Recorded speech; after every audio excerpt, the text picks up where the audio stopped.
Bueno, vamos a hablar acerca de la literatura, con relación a todo lo que tiene que ver con la literatura desde la conquista, lo prehispánico y la colonia. La literatura es un sentido más amplio en el cual abarca todo un escrito y un compendio de definiciones y textos hablados. En un sentido es más restringido y tradicional. La literatura abarca un universo complejo de diferentes textos, de diferentes orígenes y de diferentes lenguajes. Las características de la literatura nos sirve para visualizar un mundo complejo de diferentes autores, asimismo para conocer la parte cultural, social, política, religiosa, la parte familiar y el contexto histórico en el que se encuentran los diferentes textos literarios. Dentro de la literatura contemplamos los géneros literarios. En los géneros literarios encontramos diferentes grupos o categorías. Asimismo, cada género literario está clasificado y cada lectura se clasifica en los subgrupos de los géneros literarios. Bien, la literatura tiene los géneros épicos, donde abarca historias de héroes, hazañas como protagonistas. Tiene también el género lírico, en donde habla acerca del amor, de romance, en donde expresa los sentimientos del poeta. Tiene la parte dramática, en donde dio su origen en el teatro en Grecia, y en donde habla acerca del drama, de la comedia y de la tragicomedia. Y tiene el género narrativo, en donde nos hace una secuencia narrativa, inicio, nudo, desenlace, donde intervienen personajes en los cuales presentan un conflicto, se encuentran ubicados en un lugar, en un ambiente, en una época y en un contexto. También encontramos dentro de la literatura de la conquista y la colonia, la literatura del virreinato. Después de que Colón vino y conquistó, eh, y con el permiso de los reyes católicos y todo el contexto histórico que conllevó al descubrimiento total de América, se expandieron en diferentes lugares del territorio americano y suramericano. Encontramos entonces la literatura del virreinato de Perú. Allí, en esta literatura española, encontramos el periodo clásico, el barroco y el neoclásico. En el periodo clásico, la literatura reflejó grandes figuras e intérpretes que iban narrando todas las hazañas que estaban en ese momento sucediendo.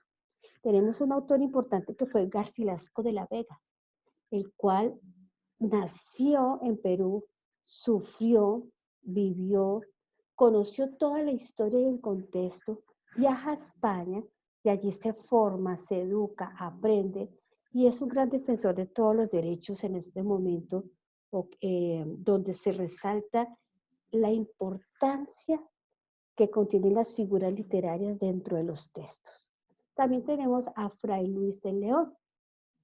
En el periodo barroco, que es en la segunda mitad del siglo XVII, viene un periodo en donde está marcado por Luis de Góngora, Argote y Francisco de Quevedo.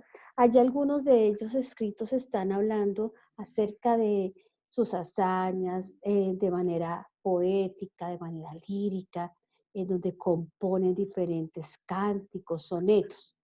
Y en el periodo neoclásico, más o menos aproximadamente hacia el siglo XVIII, allí viene el periodo de la ilustración y el enciclopedismo. Fueron dos grandes ideas importantes que revolucionaron la historia. Allí los españoles americanos y los criollos se unen para tener unas nuevas ideas. Bien, acá entonces estamos mirando unos representantes de la literatura de la colonia. En estas primeras imágenes, entonces, se divide en tres grandes periodos. El clásico, donde están los autores. Alonso de Ercilla con su obra La Araucana, que fue un poema épico, un poema de hazañas, de héroes. Viene Fray Diego de Ojeda con La Cristálida, viene Amarilis, Epistola a Abelardo, dentro del periodo clásico. En el periodo del barroco, que fue la segunda mitad que estábamos hablando, viene el autor Juan de Espinosa y Juan de Valle Cavieres. En este lado encontramos entonces las obras de cada uno. Apologético favor de don Luis de Góngora. Aquí es una carta que se escriben hacia los dos destinatarios. Y en Juan del Valle encontramos una colección de poemas satíricas burlándose un poco de la corona en ese tiempo. Encontramos el periodo neoclásico, que aquí está el autor Pablo de Olavide, en donde trata de una conversación filosófica sobre el cristianismo, la creencia y no creencia. Viene aquí Pedro Peral, en donde habla acerca de la conquista de Perú, lo de Lima y todo lo que fue sucediendo durante el gobierno español. Y Alonso Carrio Lavandiera, que habla sobre el lazarillo de los ciegos de los caminantes. Bien, el contexto histórico. Entonces vamos a retomar desde la época de la conquista, cuando Cristóbal Colón llega, el 12 de octubre de 1492, ¿cierto? Llega allí a poseer esas tierras. Ustedes saben que con todo lo que fue el periodo de la conquista, pues vienen grandes aprendizajes, pero también detrás de ello, grandes sufrimientos para nuestros indígenas. Entonces allí con la conquista, pues hubo un desarrollo, se exploró y empezaron a gobernar y a legislar en ese momento las tierras en donde ellos se encontraban. Después del proceso de la conquista, ya como tal, vino una escala o una pirámide a nivel jerárquico. Entonces tenemos en este primer lugar, acá donde ustedes observan la imagen, la Organización Social de la Colonia Americana. Entonces, aquí en este lugar vemos los españoles que están en primero, que eran aquellos virreyes, gobernantes, presidentes, los arzobispos, todos los que tenían el mando en ese momento, estaban entonces allí toda la cuestión de comunidades religiosas y funcionarios y comerciantes de la corona. Más abajo están los criollos.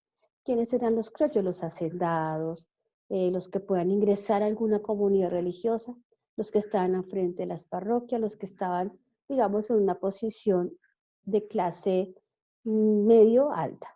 Los mestizos eran los peones, los agrícolas, los artesanos, los que trabajaban con ellos en la tierra, en los mercados, los que cosían, tejían, hacían cestos, canastos, los albañiles, los artesanos, los campesinos. Más abajo están los indios, que eran encomendados a españoles y criollos en resguardos, en donde los colocaban a trabajar en minas y en haciendas. Y encontramos en primer lugar pues la parte de los negros, que eran los esclavos provenientes de África y en donde ellos hacían un negocio o un intercambio o trueque y generalmente trabajaban en minas y en plantaciones. Bueno, en este lado encontramos, hacia el lado izquierdo de la pantalla, encontramos entonces algunos estamentos sociales. Entonces tenemos al español, observemos pues su traje, su vestimenta, cómo se caracterizaba, el criollo, el mestizo, el indígena y el mulato, que era pues la mezcla, ¿no? La mujer de la colonia, había mujeres aristócratas, mujeres elegantes, mujeres en donde era común ya que se comprometieran cuando estaban muy jóvenes. Entonces estas mujeres, la idea era que se casaran antes de los 20 para que tuvieran una familia numerosa. Y se encargaban pues de estar con los administradores de ese momento, que tuviera sus esposos dinero y una estabilidad económica. Luego viene la mujer mestiza. La mujer mestiza pues tuvo una situación, una vida totalmente diferente. Allí en algunos casos solitas tenían a sus hijos, les tocó más trabajo y más esfuerzos para poder sacarlos adelante. Tenemos las mujeres indígenas, algunas pues lograron enamorarse con españoles, ¿sí? Entonces vino todo lo que es el mestizaje y el cruce de intercambio de culturas. Entonces ellas pues estaban trabajando con ellos, les ayudaban y aprendieron un poco la tradición y el modo de vida. Luego vienen las mujeres esclavas, en donde pues eran las mujeres de raza negra, eh, algunos patrones abusaban de ellas. Entonces hubo mucho maltrato de la mujer en aquella época. Sus derechos han sido pues violados, vulnerados y pues no se podían defender. Luego vienen las mujeres que se dedicaban a una vida religiosa. Entonces, así como habían hombres, caballeros que se iban para las órdenes religiosas masculinas, pues así también estaban las religiosas, los conventos, las comunidades de monjas o hermanitas, en donde su vida prácticamente era encerrarse a manera de no salir, no hablar con nadie y dedicarse al servicio de Dios. Bueno, la vida familiar en aquella época era en donde pues estaba el jefe del hogar. Entonces el jefe del hogar pues era aquel que llevaba el dinero, que se encargaba de administrarlo, que se encargaba de decir aquí se hace esto, aquí se hace lo que yo digo, las órdenes. Entonces administraba la economía del hogar. También era muy, muy arraigado el mantener las creencias y los valores en aquella época. Y sobre todo era importantísimo llevar el apellido y cuidar el buen nombre de la familia.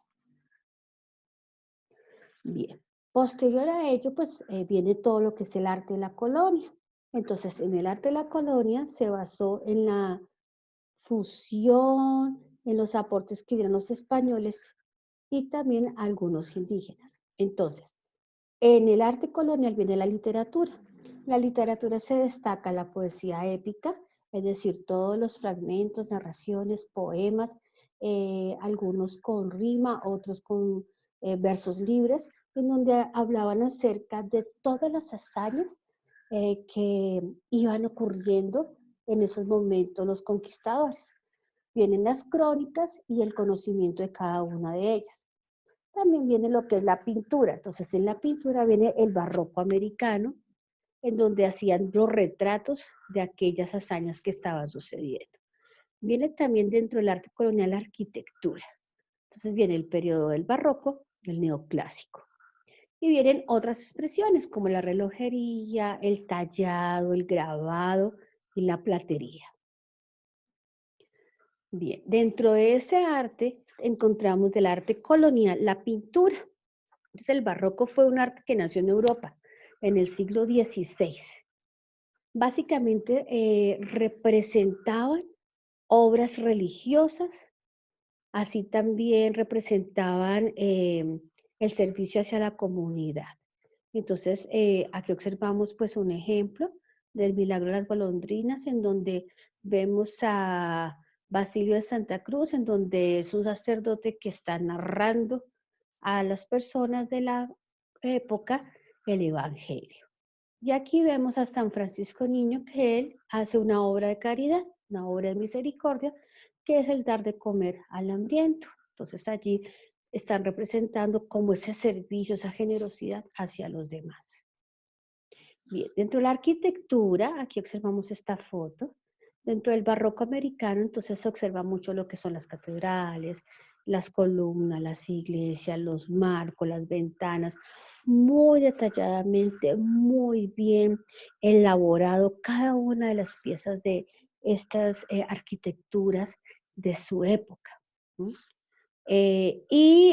También encontramos entonces la arquitectura del neoclásico, que ya es más desarrollada, ya utilizan otros materiales para la construcción, como el mármol, ya es una arquitectura más avanzada que la del barroco.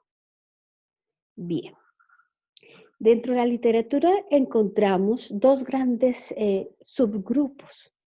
Estos subgrupos tienen que ver con la vertiente popular y la vertiente culta.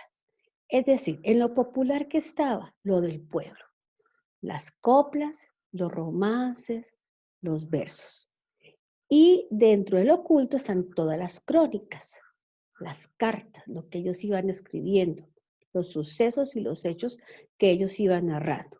Entonces, en la poesía encontramos, dentro de los romances, la poesía épica, que es donde ellos van narrando todo ese heroísmo, todas sus batallas, todo lo que los conquistadores iban haciendo. Y encontramos en las crónicas los detalles que iban narrando para la corona y todo lo que iba sucediendo en varios lugares, en varios países suramericanos. Bueno, entonces aquí observamos las crónicas como una vertiente del culto, ¿sí? Que eran obras literarias que narraban los hechos. Recordemos que crónica, crono, viene de tiempo, ¿sí? Entonces la cronología, narraban en un orden cronológico la fecha, el mes, el día, la hora, un suceso de todo lo que iba pasando en aquel momento. Su lenguaje era sencillo, directo, personal. El objetivo era que entendieran en el momento de leer la crónica lo que estaba pues, interpretando. También comprendemos de que la vertiente popular, lo que les estaba explicando ahorita, que son las manifestaciones de las coplas, los romances y lo del pueblo, en donde leían sus plegables, leían sus poemas en voz popular, en cualquier lugar, en cualquier plaza, en cualquier sitio público podían leerlo. Dentro de las coplas, pues son las composiciones en donde tiene un sentido popular, van dirigidas, en algunas ocasiones en esta época las coplas a veces tienden como a la burla, a la sátira, al resaltar de pronto algo cómico de la región. Y también encontramos el romance, que es donde pues se resalta eh, los romances extensos, dedicados a Dios, dedicados a la espiritualidad, son romances acerca también de su libertad, acerca de la verdad, pero más que todo tuvo un auge fuerte lo que fue la parte religiosa. Bien. Dentro del proceso de historiadores y crónicas, recordemos que el historiador es la persona que se dedica a escribir historias, a componerlas y a escribirlas. Y el cronista es aquel que está redactando los hechos que van pasando como testimonio de lo que ve o testigo de lo que le van narrando o le van contando en el momento en que va sucediendo los hechos. Bueno, chicos, la actividad de hoy para la clase y para un trabajo que van a ir realizando, del video que yo les acabo de exponer, video explicativo, donde yo les subo, ustedes van a tomar las ideas principales. Del video explicativo en el enlace adjunto, escribe en una página de tu cuaderno las ideas principales. Si deseas, puedes hacer un dibujo complementario a las ideas. Es decir, de lo que yo les acabo de explicar, ¿sí? Vamos a tomar unas ideas básicas. Viene un video adjunto donde tú vas a hacer un dibujo de lo que más te gustó de ese video. Y ese ejercicio, los dos videos, me lo envían, por favor, al finalizar la clase. Posterior a ello, para que vayan adelantando, pero no me lo envían en la clase, sino que van adelantando las páginas que se encuentran allí, ya que en cualquier momento pues solicitar el módulo para la revisión y la calificación. Entonces hemos dado un recorrido, una retroalimentación de lo que se ha visto tanto en el primer periodo, pero ya enfocado como tal dentro de la conquista, la colonia, la literatura, el barroco y el neoclasicismo.